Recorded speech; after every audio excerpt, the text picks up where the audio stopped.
Are you talking about these big households that have multiple families living in them?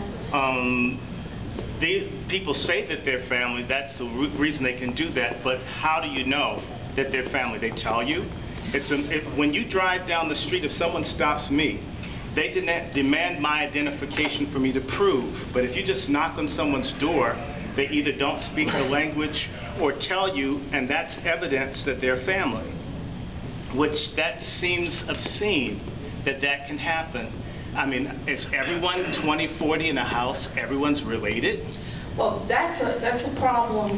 North County, I'll let Mel, but the reason I wanted to take the lead on that is because the Prince George's County Park and Planning had been having meetings on Mack Mansions, and a lot of citizens were having issues with multiple families living in single-family homes, and we, the county, not benefiting from a tax base or contribution from some of those families. And as a person in the school system, we are having a similar issue because there can be multiple families in one household, and the school system is responsible for teaching every child, whether they are, and we cannot deny a child an education. However, there has to be some law or some policy in our county now that this issue has been brought to the table. We're told there was a law, but it's not enforced. Well, it's not being enforced. And the other thing is when parents come to register students, we have some parents, as many as 10, using the same address. There is no enforcement. So it is a major issue. And we citizens have to hold our legislators accountable for enforcement. So that's all I'm going to say. Yeah, it's an important question. I've gotten it from quite a few folks across District 9, actually, who run into this issue where it seems like someone's running a business out of their house. It doesn't seem like just families living there. It seems like someone's paying, there are a bunch of... It seems like a hotel, like a mini hotel happening. And as I mentioned to other folks, it should be investigated whether that's a zoning violation. And if it's a residential community, are they running a business that's not permitted in a residential community? That should be investigated. But your question goes to the issue of enforcement. That's a larger issue that the county, I think, does a poor job of dealing with. But your county council member is supposed to be the one that stays on top of agencies whose job it is to enforce these laws and enforce these regulations. If the county council doesn't do it, we can kind of pass all the regulations and laws we want, but it won't happen because we don't have that oversight successfully making government work. This is very important. This is a very important issue as to why you need someone who has experience in government, who understands why bureaucracies don't work. I mean, there are reasons why bureaucracies fail. Oversight is one of the biggest reasons. Not having systemic checks to determine whether or not the agency is actually working. There's some great programs out there that address zoning and code enforcement that we could implement as a county, but we haven't done so. So to go to your question, your county council member has a direct role in enforcement that I believe far too often for our county, particularly as it relates to zoning issues, has not been upheld. Straight on to your point, down on Brandywine Heights Road, sorry, but we had some issues down there. I'm going to pick the neighborhood that I live in. Matter of fact, Dr. Billings, I called him up, asked him what to do, called the council up, said, hey, we have a lot of people in the home and everything. He called me back, and I had to go to DER. Called DER up, talked to Tom Matson up there. Immediately, they sent an inspector out and started taking care of it. But the key thing, what Franklin said is very important. We have the laws, and the people that are in the positions now on some of them aren't following through. I'm not trying to say what I am with the youth employment. I do it volunteer. I hire a lot of young adults. And I found out in Prince George's County, when they're hiring all these new businesses, they're supposed to hire within Prince George's County a certain percentage. But I've noticed that a lot of them that are coming in and they're hiring outside of the county or other people instead of worrying about the people within Prince George's County or even in District 9. And it's up to the council when I say for the people. It is our job, because we're looking out for your best interest, what I was telling you earlier, to go out to follow up with the small businesses and not just take. Safeway sends a letter, oh yes, we have 80% employees from Prince George's County.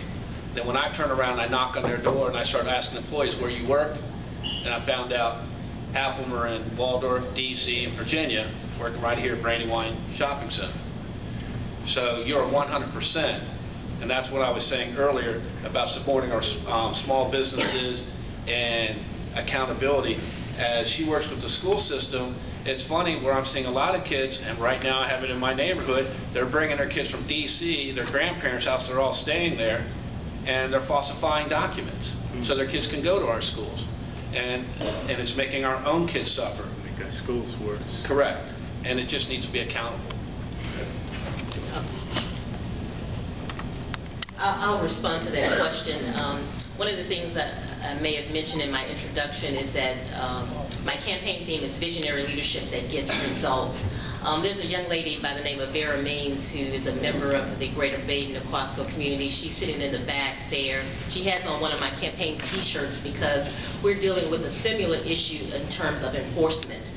She brought this issue before the Greater Baden-Aquasco at the last meeting that I attended, and I took it upon myself to help her get the enforcement that she needs, not only at the county level, but at the state level.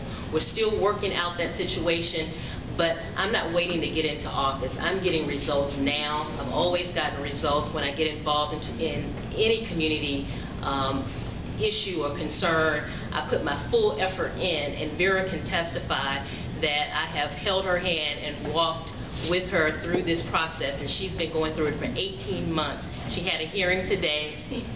22 months. 22 months, excuse me. I don't want to shortcut. 22 months, but when I attended the meeting, it was probably about, what, four months We're ago? at 18 months. Right. And so, but my point is that Mr. Franklin is correct. It's about oversight. But I've already demonstrated as just a regular, ordinary citizen on how to lock arms and get results for you as a community resident of Prince George's County. In my community, I had, as a matter of fact, it was my neighbor who decided he wanted to open up a car repair shop. And he had 4 Volkswagens. 2 of them didn't have, none of them had tags. Then he had some in the driveway. My call to property standards was, I want someone to come out here and tag these cars right away. They came, they didn't come right away, but it was the persistence. You have to get everyone involved. It's not just one person that makes things happen. We have to work as a team. And my team was the neighbors in that development calling, continuing to call, and then we got results. We had the same situation with the snow. In our court, one of my neighbors had a snow blower. We were able to get out of our driveways, but we couldn't get on the streets. And I want to bring this up at this time because our county doesn't have a plan to meet an emergency like that. As a matter of fact, this is the time the county should be planning for such an emergency. And my plan, and I don't mind exposing it because given one of us gets that seat, all of us will have to benefit from this. We should start contracting now, just as you would, when you retain an attorney. You give a retainer to a company.